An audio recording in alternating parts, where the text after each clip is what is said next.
and welcome to this month's Homemaker Leader lesson for the Bluegrass area. I'll be your host today. My name is Olivia Ferris, and I am the Scott County Extension Agent for Family and Consumer Sciences. So I'm really excited for today's lesson, focusing on garlic and making the most of garlic.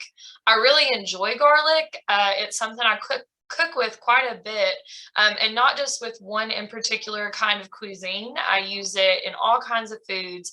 It's so versatile, and I think it's something that all of us will be able to incorporate into our meals, especially after today's lesson. So in getting started, I just want to kind of go over what we're going to discuss today. So today we are going to look at a few different aspects of garlic, starting with planting, going into storage and preserving, then discussing the benefits and uses, and then ending with some really easy recipes. If at any time during this lesson you want to pause it, since it's pre-recorded, and jot down some questions, I'll actually give you some information about an opportunity for discussion and to ask questions at the end of today's recorded session. So just keep all of that in mind today as we're going through this lesson. First, we're going to discuss planting garlic and getting started. So garlic should be planted in the fall months, typically October to early November. I know that it's March right now and it's soon to be April, and we might not be thinking about necessarily planting things in the fall, but maybe you're a planter, and this would be great for you to take note of. You are able to plant garlic in the spring, but it tends to not produce quite as much or perform quite as well. Garlic will not be harvested until about 8 or 9 months after being planted. So it's almost a calendar year before, it's over half a year for sure, before you're able to harvest the garlic. Plant cloves, and we'll discuss the difference between cloves and bulbs and or heads of garlic very soon. But plant cloves root end down 6 inches apart.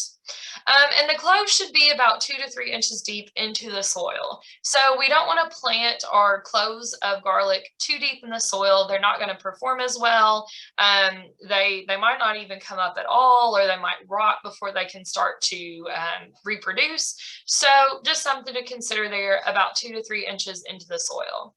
A larger clove of garlic, which is the smaller part of the garlic when you break it apart, but a larger clove will equal a larger bulb, or sometimes referred to as head of garlic. Mulch is also something that we suggest to use during the winter months as a ground covering. This is going to really protect it, especially, with Kentucky weather. You never know when we're going to have snow and ice. It could snow at the beginning of October, the way our weather's been going. So mulch is something we really suggest you use as the cover for garlic in order to protect it in the colder months. Going further, so planting garlic, now we're discussing harvesting and care throughout production and throughout this process. Fertilizers can be used until the bulb starts to form. So again, we're going to discuss more between the difference between a head and a bulb. But when those larger bulbs, typically what you think of at the grocery store, when those start to form, we're no longer going to want to use fertilizers.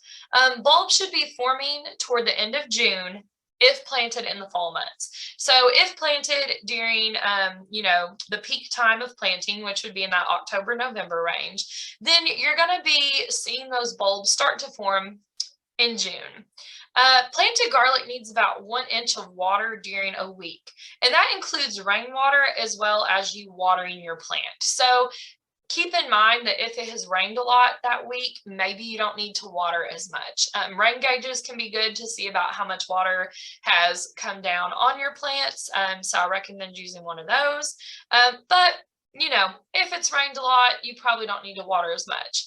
And then also, if it's the opposite and we haven't had rain for a long time, you need to really make sure that you are watering your plants. Stop watering in early June if planted in the fall. Again, I'll say that quite a bit. But if planted in the fall, then stop watering in early June. And that's early June, whereas the bulbs will be forming in late June. So just think about June if planted in the fall. Garlic stalks can be used or eaten when young. I know if you really like chives or something like that from those small onions, then this is a good option as well. It's going to have a similar taste, slightly different, but similar. Removing the stalks actually in early June can help the production of the garlic bulb. So it's actually beneficial for you and for the plant. Pull up garlic bulbs for harvest. This should be done when the leaves have yellowed in late June. So we want to harvest the leaves in early June, and then as they start to yellow, especially if they're shorter where you've trimmed them in late June, that's going to be about when we harvest because those bulbs have begun to form.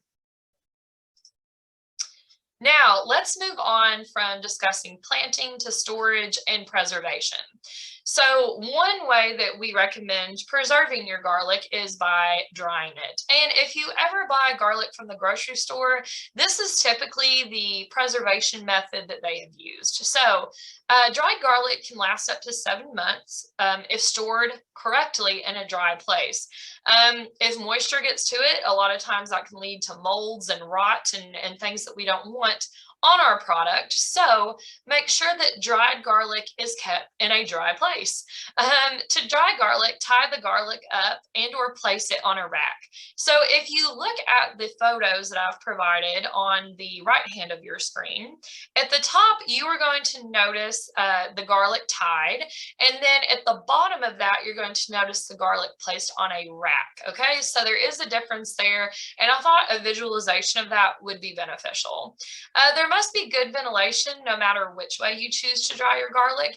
And the ventilation must be good throughout the drying process. Okay, again, preventing that rot and mold and things like that. We want a nice, clean, dry area with ventilation. While soil should be removed, and as you can tell from that bottom picture, they didn't remove enough soil because it's kind of a darker color. Now, while this might be a different breed of garlic, you can really tell that there's still some soil on there. We'd want to remove that. But like the top picture shows, the white skin of the garlic, that papery skin, it is something that we need to leave on while drying. So that is a better example of garlic that has been cleaned. So keep that papery skin on there, remove the soil, but the skin should remain on throughout the drying process. Leave it in a lightly shaded area for approximately 2 weeks, so we don't want this in direct sunlight, before removing the tops. Dried garlic should be stored in a dark, dry place after we've removed the tops, so we can have it in a shaded area, but it must be in that dark area once those tops have been removed. It must be dry, it must be cool, with the skin still in place and proper ventilation. Leaving the skin will prevent the cloves of garlic from becoming way too dry. So just something to consider. Leave that skin on, proper ventilation, and dry. Oils. So oils can be a little tricky because I know sometimes we see oils at the grocery store that can be decorative or for cooking. But today we're going to talk about garlic and oils for the home processor, for the home use, for home recipes. And we're going to be going off of the recommendations for use at home. Okay, so oils. Oils may be flavored with garlic, but only if prepared for fresh use only, okay? Prepared for fresh use. It can be refrigerated, but it must be used within 3 days of preparing and refrigerating, okay? So it's not gonna last for weeks and weeks. It needs to be used within that 3-day period, 2 to 3 day period. If something smells off, and the scary thing about a lot of these foodborne illnesses is you can't smell or see them. But if for sure, if you see something or smell something, throw it away, even if it's 1 day after. But typically it will last about 3 days. Discard garlic flavored oils left at room temperature for over 2 hours. That's something else we typically recommend for a lot of foods. Garlic must be washed well and dried completely before storing in oil. Okay, make sure all that soil is removed. Wash it. You're going to remove the skin before it's stored or used in an oil. I do have a disclaimer here. It's actually pretty important, a warning, if you will. Oil flavored with garlic provides a low acid, air-free environment.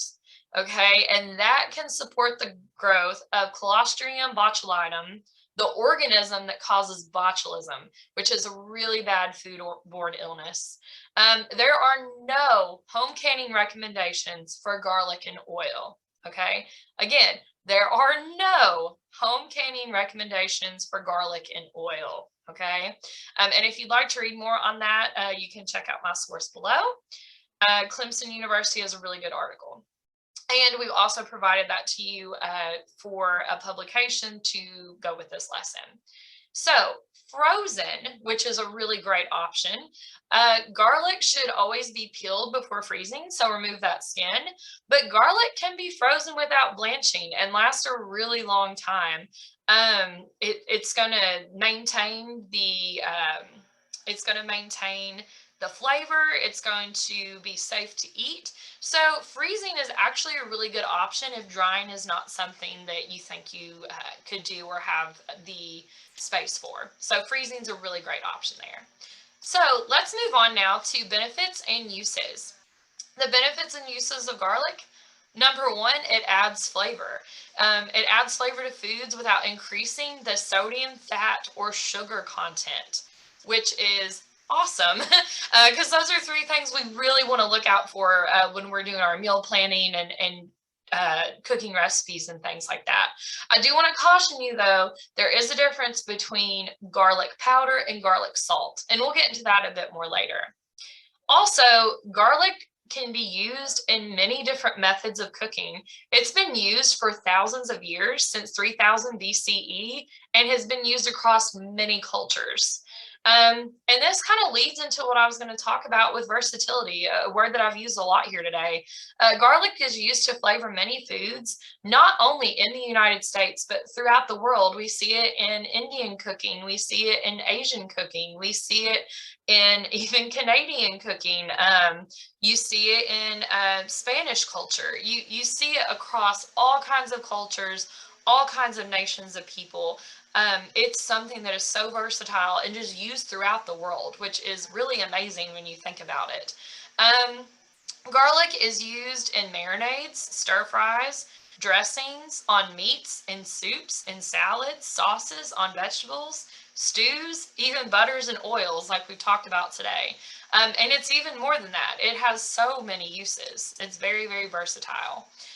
Something I want to mention today is that there is a difference between a head of garlic or a bulb of garlic, if we're calling it that, and a clove. So here's just a visual representation. The bulb or the head, and you'll hear me use those interchangeably, is that larger bulb, the larger part that you see at the grocery store, the bulb or the head, and it's made up of cloves, those smaller pieces that break away. So when a recipe calls for a clove of garlic, it is a small piece, not the entire bulb of garlic. I do know a few people who have made that mistake, and they really got a taste of garlic, I'll let you know. So I know I mentioned earlier in this presentation that we would be discussing garlic salt versus garlic powder. So don't really pay attention to the green that is in the garlic salt photo. That's not really what we're focusing on here. That green is probably dried oregano or something of that nature, or an Italian blend, in order to add some flavoring to this garlic salt. What we're really wanting to hone in on here is the difference in the richness of the yellow between the two photos. So under garlic powder, this is a very rich, very yellow powder. You can really, really see all of the different shades of yellow here. Whereas with the salt, it's really pale, isn't it? It's almost white. And that's because it's made primarily of salt or of sodium. So it's not as healthy for us at all. Whereas the powder is just garlic that has been dried and then ground up. So when you're looking at this in recipes, you can always sub out garlic powder for garlic salt. So if a recipe calls for a tablespoon of garlic salt, you can substitute that out with some garlic powder.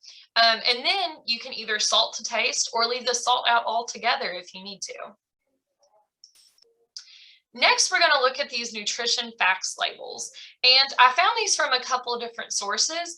It is a little more difficult to find nutrition facts based on information for a produce product.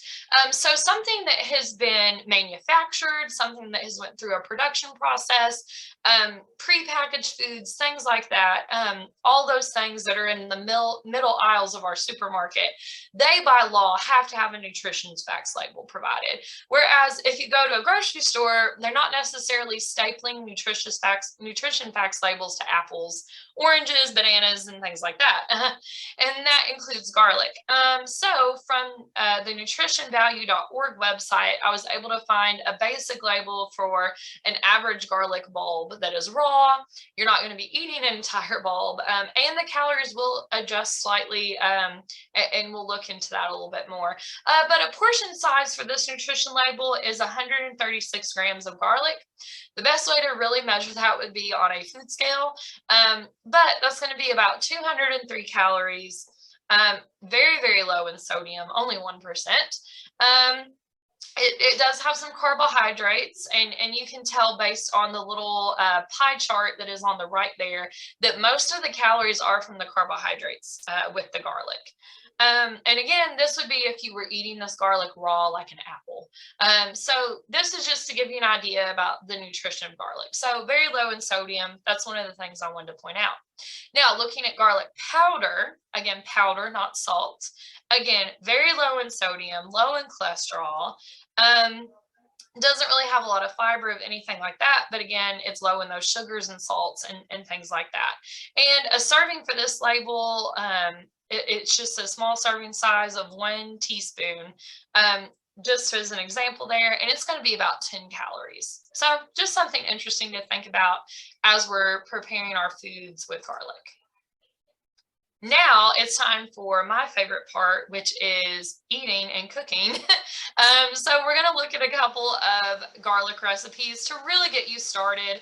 Now, there are thousands of recipes out there that incorporate garlic, but these are some basic recipes that are going to not only provide the versatility of the garlic, but these are things that can be versatile in recipes.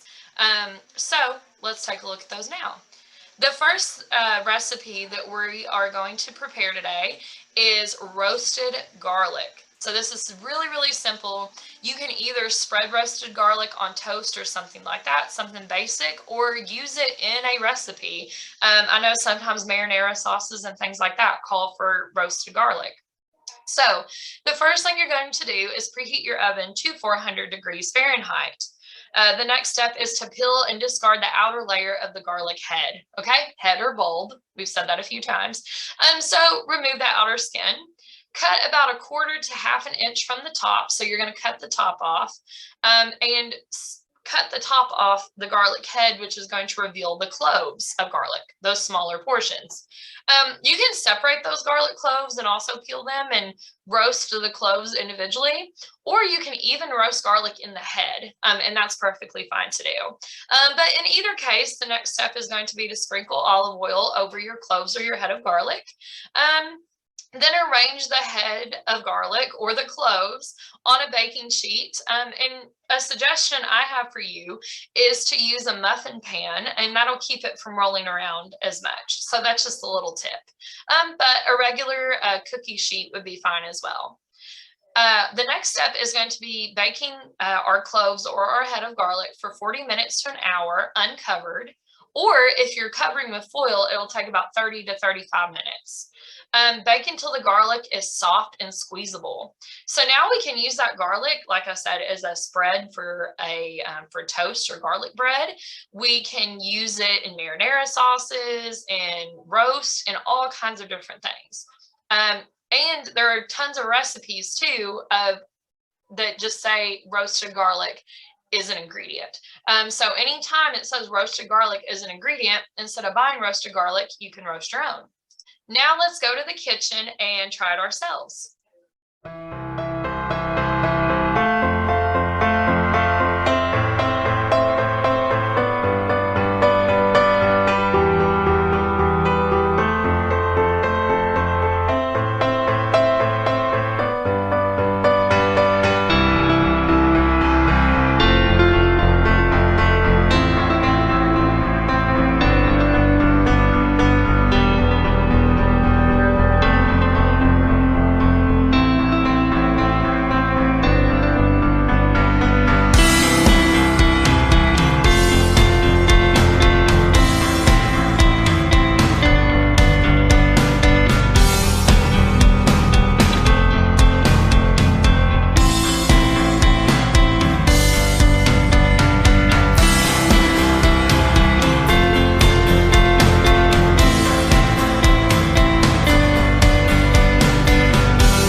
so much. Welcome back to the presentation. As you just saw, it was a really simple recipe, just a few steps, and we had some delicious soft garlic that was just buttery soft, perfect for a piece of toast or to be used in many, many recipes. The next thing we're going to make is homemade taco seasoning mix. And this is what you'll need. Half a cup of chili powder, a quarter cup of onion powder, 2 tablespoons of ground cumin, 2 tablespoons of garlic powder, 1 tablespoon of paprika, 2 tablespoons of salt. And something I want to mention here, you can leave the salt out. Yes, you might want to add a little bit at the end of your recipe or even just cut the salt in half, but you can leave that salt out altogether based on whatever your dietary needs and restrictions are. But for this recipe, 2 tablespoons of salt. Again, you can leave that out or do half the amount of salt or even just a pinch of salt if needed. And then 1 tablespoon of black pepper. With all these ingredients, we're just going to put them into a bowl and mix them thoroughly. And then with storage, you want to make sure that you keep them nice and dry. But let's try it out for ourselves.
Thank you all so much for your participation and for your attention during that part of this presentation. I just wanted to provide a page with all of my references that I used to research for this presentation. And if you need more information, you can look up any of these resources. And some of them have actually been provided to you as resources for this leader lesson. I wanted to end today by saying thank you so much for all of your participation, not only in this month's leader lesson, but throughout the year. We really, really appreciate all of our homemakers and all of our volunteers. You all are what make Extension possible for us. So thank you for your continued support and for your attention and for your participation today. I can't wait to see you all in my office hours. Your Extension agent for Family and Consumer Sciences will provide you with the information on when those are in order to answer whatever questions you have about this lesson. And then once we have that discussion, you should be ready to lead through your lesson. I'll see you all here next time. And until then, have a great rest of your day. Bye.